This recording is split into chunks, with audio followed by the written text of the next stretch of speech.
হৃদমায়ের প্রেমগাথা পর্ব সংখ্যা 23। লিখেছেন রিক্তা ইসলাম মায়া। সঙ্গে আমি আছি মায়া।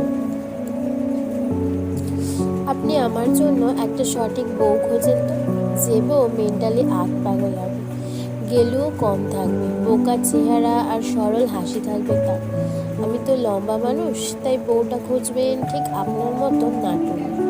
আসলে ছোট বউকে কোলে তুলে কিস করার ফিলিংস আলাদা। আহা, আর এর জন্য আমার ছোট বউই লাগবে কনফার্ম। তারপর এই যে আমার গায়ের রঙটা হলো ফর্সা, এর জন্য বউয়ের গায়ের রং মিলিয়ে হতে হবে হলো একদম আপনার মতো। তারপর এই যে আপনি আমার দিকে তাকান। মায়ের থুতনি ধরে হৃদ নিজের দিকে ঘুরিয়ে মায়ের নাক মুখ দেখিয়ে আবার বলল, হৃদ এই যে আপনার মতো নাক, ঠোঁট, মুখ, গাল, চোখের ভিতরের কালো তিল, একদম সব কিছু এই রকমেরই হলেই চলবে। তারপর এই যে ধরেন আমি যা বোঝাতে চাইবো বউকে, সে ঠিক তার উল্টো বুঝবে একদম আপনার মতন করে। আমার এই রকম গুণের বউই পছন্দ। যদি আপনার অনুসন্ধানে এমন মেয়ে থাকে তাহলে অবশ্যই আমাকে জানাবেন, কেমন? আমি অপেক্ষায় রইলাম। আসলে শীত চলে এসেছে তো, তাই বউটা খুব জরুরি। শীতের রাতের উমের একটা ব্যাপার স্যাপার আছে না। আচ্ছা, আমি এখন আসি তাহলে বেয়াই। আপনি একটু খোঁজাখুঁজি করে দেখেন কোথাও আছে কিনা এমন।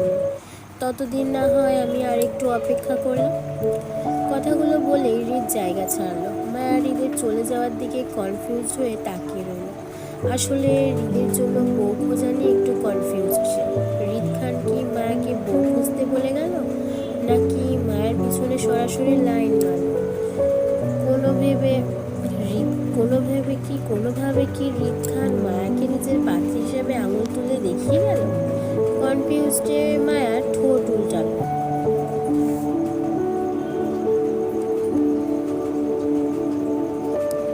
ঢাকা রাতের শহরটা চমৎকার হয়, ভালো লাগা কাজ করে। আধার রাতের কালোয় মন ছুঁয়ে যাওয়ার মতন সাংঘাতিক ব্যাপার থাকে জড়িয়ে, নিষ্ক্রিয় করে। তবে সেটা যদি গভীর রাতে নিস্তব্ধ কোনো মুহূর্ত হয় তখন। কিন্তু সন্ধ্যা নাগাদ সময়টা তেমন চমৎকার হয় না, বরং ভীষণ ব্যস্ততা আর কোলাহলময় যানজটে আচ্ছন্ন থাকে পরিবেশ। এই সময়ে মানুষ নানা কাজে বের হয় রাস্তায়। নিত্যদিনের কেনাকাটার বাজারজাতের তালিকা থাকে হাতে। এমনই এক সন্ধ্যায় হৃদের জন্য চমৎকার একটা মুহূর্তের সৃষ্টি হয়, তাও অল্প সময়ের জন্য। খানিকের জন্য হৃদের ভিতরকার মনটাকে উত্তাল সমুদ্রের ঢেউয়ের মতন অশান্ত করল কেউ। হৃদ সবেমাত্র রেস্তোরাঁ থেকে বের হয়েছিল মিটিং শেষ করে। রোজকার মতো আসিফ সঙ্গে ছিল, তবে বডিগার্ড ছিল না। তাদের সঙ্গে ছিল আরও দুজন অফিস সহকারী। হৃদ গাড়িতে চড়ে বসতে বসতে আসিফ বাকি দুজন স্টাফগুলোকে বিদায় জানালো। ততক্ষণে হাতের ফাইলগুলো নিয়ে ড্রাইভারের পাশের সিটে বসতে গাড়ি চলতে শুরু করলো। হৃদ আসিফকে গাড়ির এসি পাওয়ার বাড়াতে বলে গায়ের কোট খুলে পাশে পেল। গলার ট্রাই খুলে কোটের ওপরে রেখে গলার শার্টের দুটো বোতাম খুলে দিল গরম। শার্টের হাতের কবজির বোতামগুলো ছাড়িয়ে কুড়ি পর্যন্ত টেনে শার্ট ভাঁজ করার মধ্যে হঠাৎ হৃদের ফোনে কল আসলো। খুব স্বাভাবিক নয় আসিফ সেই ফোন হৃদের দিকে বাড়িয়ে দিতে গিয়ে বেখেয়ালি চোখ ফোনের স্ক্রিনে পড়তেই খানিকটা চমকে উঠল। কৌতূহল নামালো। তারপরও হৃদকে কিছু বলতে না পেরে ফোনটা এগিয়ে দিতে কলটা ততক্ষণে কেটে গেল। এত ছোট কলের রিংটোনে হৃদ আসিফ দুজনেই বুঝতে পারল এটি সম্পূর্ণ কল দিল না, বরং অর্ধ মিস কল ছিল সেটা। হৃদ অপ্রয়োজনীয় কল ভেবে আসিফ থেকে ফোন নিয়ে সেইভাবেই কোটের ওপর রেখে দিল। কিন্তু আসিফ নিজের কৌতূহল নামাতে না পেরে সেদিকে যে হাঁসফাঁস করে হৃদকে বলল, ভাই কলটা মনে হয় জরুরি ছিল। হৃদ প্রতিক্রিয়া দেখালো না তেমন। ভীষণ ক্লান্ত সে। তাছাড়া মিস কলের কল ব্যাক করার মতন সময় নেই। আপাতত তার একটু রেস্ট চাই। তাই শার্টের হাতা দুটো গুটিয়ে ভাঁজ করতে করতে যে সেভাবে গম্ভীর স্বরে বলল, আমি ক্লান্ত, এখন পরে চেক করে নেব। হৃদের শেষ বাক্য শেষ করার সাথে সাথে আরও একটা মিস কল আসলো একই নাম্বার থেকে। তারপর পরপর আরও দুটো। এবার হৃদ বেশ বিরক্ত হলো। এমনি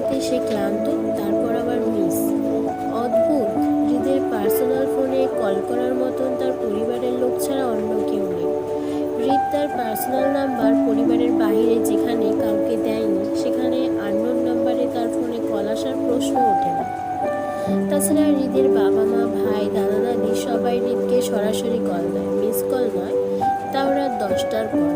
এই অসময়ে ভর সন্ধ্যায় হৃদকে আর যাই হোক তার পরিবারের কেউ অন্তত কল করবে না, এই বিষয়ে সে নিশ্চিত। তাহলে এই দয়াবন মানুষটা কে হতে পারে যে তাকে কল নয় সোজা মিস কল দিচ্ছে একের পর এক অভদ্রের মতো? হৃদ ভাবলো সে ফোনটা উল্টে দেখবে না মিস কল না থাকে, কিন্তু ফোনের অপাশের ব্যক্তিটা এবার যেন মিস কল নয়, সত্যি সত্যি হৃদকে একটা সম্পূর্ণ কল করলো। হৃদ খানিকটা অভুক্ত নিয়ে ফোনটা উল্টে হাতে নিতে খানিকটা চমকাল। সূচক চোখে তৎক্ষণাৎ দৃষ্টি ঘুরিয়ে তাকালো আসিফের দিকে। আসিফ আপাতত হৃদের দিকেই চেয়েছিল, কিন্তু হঠাৎ করে হৃদ তাকানোতে তৎক্ষণাৎ সামনে ঘুরে গেল চোরের মতো। হৃদ স্থির চিত্তে ফোন চেপে স্ক্রিনের নামটার দিকে তাকিয়ে কয়েক সেকেন্ড গুটি গুটি অক্ষরে ভাসমান লেখা বেয়াদব্য, যার অর্থ কলটা থেকে তার বেয়াদব্য করেছে। কিন্তু হৃদের পার্সোনাল নাম্বারটা পেল কোথায়? হৃদ তো দেয়নি, তাহলে কার কাছ থেকে নেব? আর হৃদকে বা কি মনে করে কল দিতে পারবে? হৃদের যতটুকু মনে আছে সে এখনো পর্যন্ত তার বেয়াদব্যের অপছন্দের লিস্টে শত্রু হয়েই পড়ে আছে। তাদের লুকোচুরি সম্পর্কটা এখনো প্রকাশ পায়নি বোনের কাছে, তাহলে হঠাৎ করে হৃদকে কেন ফোন দিবে? হৃদ তীক্ষ্ণ দৃষ্টি ফেলে ফোনটা রিসিভ করে কানে দিল। আপাতত কথা বলা যাক, কি কারণে ফোন দিয়েছে হৃদ নিজেই বলবে হৃদকে। হৃদ ফোনটা রিসিভ করে স্বভাবসুলভ গম্ভীর গলায় হ্যালো বলতেই ফোনের ওপাশ থেকে মায়া হম্বি তম্বি করে হৃদকে সালাম দিল। আসসালামু আলাইকুম। ওয়ালাইকুম আসসালাম। কে বলছে? গম্ভীর গলায় সুন্দরভাবে সালামের উত্তর দিয়ে হৃদ অপরিচিত সাজল মায়ের কাছে। কে ফোন করেছে তা জানতে চান, কিন্তু ফোনের ওপাশের মায়া হৃদকে সালাম দিয়ে যেন চুপ মেরে গেল। তার ঘন ঘন অস্থিরতার নিঃশ্বাস যেন হৃদের কানেও বাড়ি খাচ্ছে। হৃদ ফোনের ওপাশের মায়াকে চিনতে পেয়েও সে অপরিচিত সাজল, কারণ মায়া এখনো হৃদকে নিজের পরিচয় দেয়নি বলে সেও সেদে আগ বাড়িয়ে নিজের পরিচয় দিয়ে বলল না যে সে মায়াকে চিনতে পেরেছে। তাছাড়া আজ প্রথম দুজনের ফোন আলাপ করা, এর আগে কখনো এমনটা হয়নি।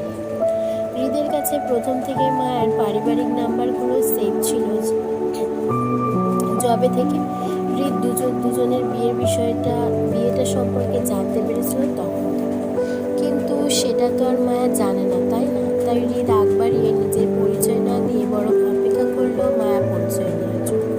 কিন্তু মায়াকে কথা বলতে না দেখে হৃদ গাড়ির সিটে গা ছেড়ে দিতে দিতে পুনরায় একই প্রশ্ন করলো, হ্যালো, কে বলছেন? শুনতে পারছেন আমাকে? হ্যালো। তখনই শোনা গেল মায়ের অস্থির চিত্তে এলোমেলো এক প্রশ্ন, বলল, আপনি আবার বিয়ে করেছেন? আবার বিয়ে করেছি মানে? টুট টুট করে কল কেটে দিল তক্ষণ। কৌতূহল হৃদ এবার বিরক্ত, কথা নেই বার্তা নেই, হুট করে কল দিয়ে জানতে চাইল সে আবার বিয়ে করেছে কিনা। কি আজব প্রশ্ন! তাকে কি দেখে ভবঘুরে বলবে যে হাঁটতে হাঁটতে বিয়ে করে বেড়াবে? হৃদ কি ভেবে কয়েক সেকেন্ডের মধ্যেই সে নিজেই কল মেলালো মায়াকে। বিগত 20টা দিন ধরে দেখা সাক্ষাৎ বা কথা হয়নি দুজনে। ফাহাদের বিয়ের পর মায়া সেই যে নিজ বাড়িতে ফিরে গেল, সেই নিয়ে আজ 20টা দিন পার হল। হৃদ খবর নিয়ে জেনেছে মায়া এখন চট্টগ্রামে আছে এবং কলেজে পরীক্ষা চলছে, হয়তো আর কিছুদিন গেলে শেষ হবে। হৃদ এতদিন ব্যস্ততায় একদমই চট্টগ্রামে যেতে পারেনি, কিন্তু এখন মনে হচ্ছে এবার না গেলেই নয়। হৃদ মায়াকে কল দিতে দিতে আসিফের উদ্দেশ্যে বলল, আসিফ, গাড়ি ঘোড়া, মহাসড়ক চট্টগ্রামে ফিরব। আসিফ আপত্তি করে বলতে চাইল, কিন্তু ভাই কাল তো আমাদের অফিসে। হৃদ চেতে উঠে তোরে বলছি জ্ঞান দিতে, যা বলছি তাই কর। জি ভাই। তাড়াহুড়ো মায়া হৃদের কল কাটতে না কাটতে ঠাস করে বালিশের কুশন দিয়ে মাথায় বাড়ি মারল জুই। তপ্ত মেজাজে দেখিয়ে বলল, জুই, বলদির বাচ্চা, তোরে কি শিখাইলাম আর তুই কি প্রশ্ন করলি? তোরে কইছিলাম ছেলেটার নাম ঠিকানা প্রশ্ন করতে, তা না করে উল্টো পিরিতির প্রশ্ন করলি। আপনি আবার বিয়ে করেছেন? এই তুই ওই ব্যাটার আবার বিয়ে দিয়ে কি করবি? সংসার বাঁধবি জামাইয়ের সঙ্গে? অসভ্য মাইয়া। জুয়ের বালিশের বাড়ি খেয়ে অসহায় মুখ তুলে চাইল মায়া। অতিরিক্ত উত্তেজনা আর অস্থিরতার কারণে মায়া জুয়ের দীর্ঘ সময়ের শেখানো পড়ানোর কথাগুলো সব ভুলে গিয়েছিল। তাই অচেনা স্বামী নামক মানুষটাকে বারবার কল করতে গিয়ে অস্থিরতার পরপর কলগুলো কেটে কেটে দিচ্ছিল।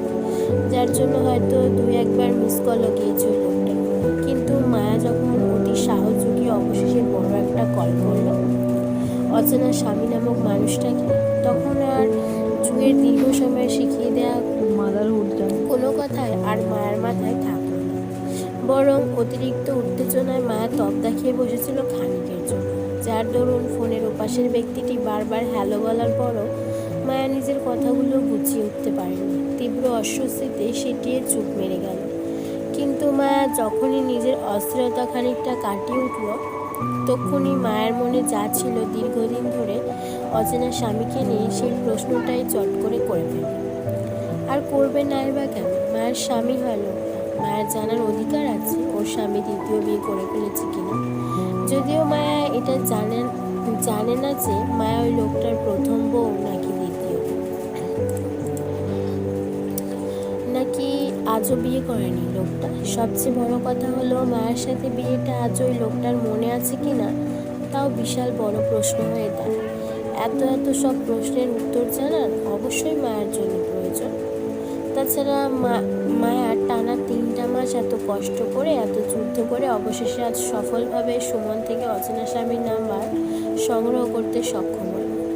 মুক্তার শ্বশুরবাড়ি থেকে আসার পর বিগত 20 দিন ধরে হাফেজ সাহেবের ছেলে সুমনের সঙ্গে যোগাযোগ করতে পারছিল না। ছেলেটা নাকি ঢাকায় ছিল পড়াশোনার জন্য, আর হাফেজ সাহেব ছিল রাজশাহী।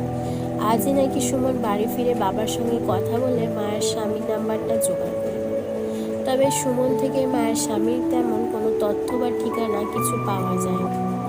মায়া বারবার সুমনকে অনুরোধ করেছিল শুধু মায়ার অচেনা স্বামীর নামটা বলতে, কিন্তু সুমন তা বলতে পারেনি, কারণ সুমন নিজেও মায়ার স্বামীর নাম পরিচয় সম্পর্কে তেমন কিছু জানে না। তাই মায়ের অত অনুরোধের জন্য সুমন শেষ অনুতপ্ত হয়ে হতাশ গলায় জানায় সুমনের বাবা হাফেজ সাহেব নাকি শুধু সুমনকে মায়ের স্বামীর নাম্বারটা ছাড়া আর কিছুই বলে। সুমন প্রশ্ন করেছিল লোকটাকে তার সম্পর্কে জানতে, কিন্তু এই বিষয়ে হাফেজ সাহেব নাকি ফোন নাম্বারটা ছাড়া আর কিছু বলে। এতে মায়া ভীষণ দুঃখ পেয়েছিল। বউ হয়ে স্বামী নামটা কেন হাফেজ সাহেব মায়াকে বলল না? কেন ইচ্ছাকৃতভাবে হাফেজ সাহেব মায়ের স্বামীর নামটা লুকাতে চাইছে? কি এমন থাকতে পারে মায়ের স্বামী নামক লোকটার নামের পিছনে? গুন্ডা টাইপের খারাপ লোকও যদি হয় মায়ের স্বামী, তাহলেও মায়ের কোনো সমস্যা নেই, কারণ মায়াদের বিয়েটা যে পরিস্থিতিতে হয়েছিল তাতে লোকটা কেমন বা তার সম্পর্কে যাচাই করার মতন পরিস্থিতি তখন ছিল না। তাই মায়া ধরে নিল মায়ের সাথে একটা দুনিয়ার খারাপ লোকেরই বিয়েটা হয়েছিল সেদিন। সেভাবে মায়া মনে মনে স্বামী নামক লোকটাকে খারাপ লোক ভেবে গ্রহণও করে এসেছে। তাই এখন স্বামী নামক লোকটাকে যদি কেউ খারাপ বা উগ্রবাদী লোক বলে সম্বোধন করে, তাহলেও বিষয়টা মায়ের কাছে স্বাভাবিকই লাগবে। কিন্তু অস্বাভাবিক ব্যাপার হচ্ছে মায়ের অচেনা স্বামী নামক লোকটার পরিচয়ে হাফেজ সাহেবকে লুকাতে দেখে। হাফেজ সাহেব কেন করলো এমনটা জানা নেই মায়ের। তবে সুমন ফোন রাখার আগে মায়াকে খুব সাবধান করে বলছিল, আপু, আমার মনে হয় আপনার স্বামী প্রভাবশালীদের মধ্যে কেউ একজন হবে, বিশাল বড় কোনো ব্যাকগ্রাউন্ডের থেকে কেউ হবে। আপনার স্বামীকে নিয়ে আমি আপাকে প্রশ্ন করাতে ওনাকে দেখলাম ভীষণ নার্ভাস হচ্ছে, নিশ্চয়ই এর পেছনে কোনো কারণ আছে।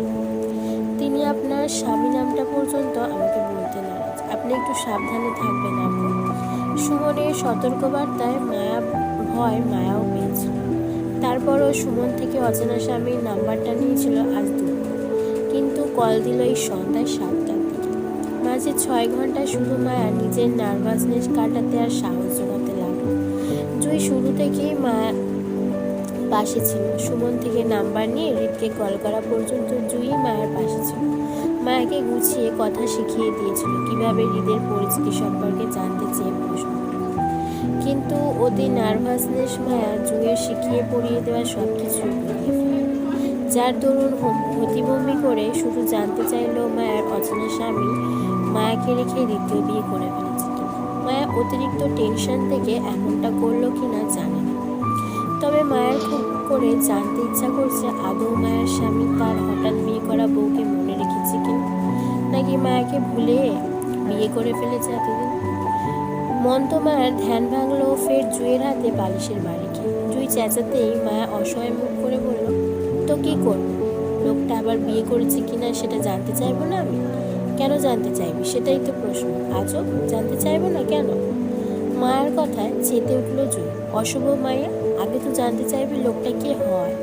সুমন যে আমাদের নাম্বারটা দিল, সেটা কি আদৌ তার নিখোঁজ স্বামীর নাম্বারটা কি না, সেটা শিওর না হয়ে সরাসরি বিয়ের প্রশ্ন করতে কেন গেল?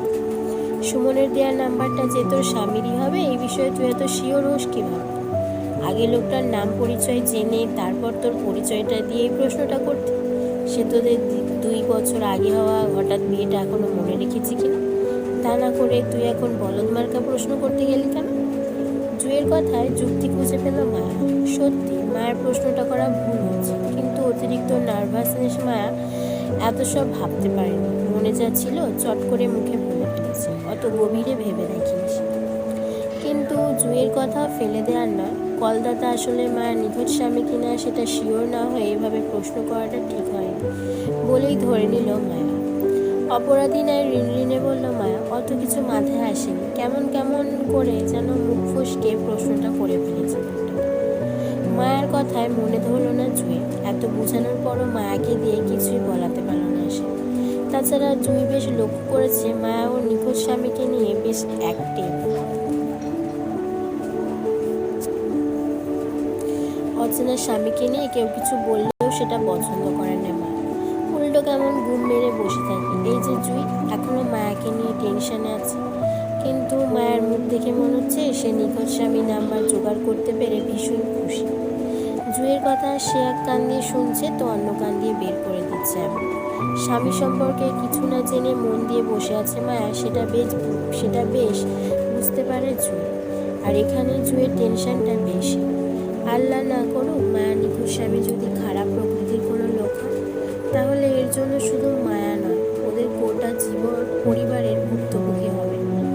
বারান্ত রাগে জুই মায়ের সাথে আর তর্ক করতে মন চায়নি। জুই রাগে ফুসফুস করতে করতে হনহনিয়ে কক্ষ ছেড়ে বের হয়ে যেতেই মায়া ঠোঁট উল্টাল। জুইয়ের গমন পথের দিকে তাকিয়ে ফুস করে নিঃশ্বাস ছেড়ে আবারও ফোনটা খুঁজল। তখন জুইয়ের হাতে হঠাৎ বালিশের ভারী খেয়ে ফোনটা কোথাও হাত থেকে বিছানায় পড়ে গিয়েছিল, আর নেওয়া হয়নি। এখন জুই চলে যেতে মায়া পুনরায় ফোনটা খোঁজ করতে তৎক্ষণাৎ কানে আসলো ফোনের কর্কশ রিংটন শব্দ। মা চমকে ফোনটা হাতে তুলতে দেখলো মায়ের তখনকার করা নাম্বার থেকে আপকামিং কল এসেছে। তাড়াহুড়ো মায়া তৎক্ষণাৎ কলটা রিসিভ করে কানে তুলে সালাম দিল। আসসালামু আলাইকুম।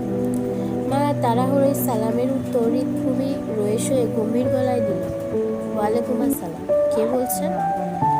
দুরু দুরু বুক চেপে বসল মায়া। ভয়ঙ্কর লজ্জা সিটিয়ে আড়ষ্ট হল। স্বামী নামক মানুষটার গলাটাও বেশ দারুণ লাগলো। হঠাৎ মায়ের ভালো লাগা আকাশ চুম্বক হল, কিন্তু মুখের কথাগুলো যেন গলায় আটকে।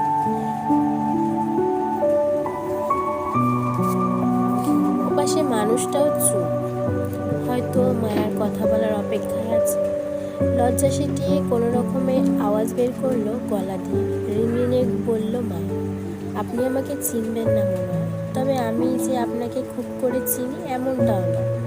আসলে আমরা কেউ পূর্ব পরিচিত নয়, তারপরও আপনাকে অনেক খোঁজাখুঁজি করার পর আজকে আপনার নাম্বারটা জোগাড় করতে পেরে কল দিলাম। হৃদ মনে করছিল মায়া তাকে পরিচিত ভেবেই কোনো কারণে ফোনটা করেছিল, তাই সে আগ বাড়িয়ে পরিচয়টা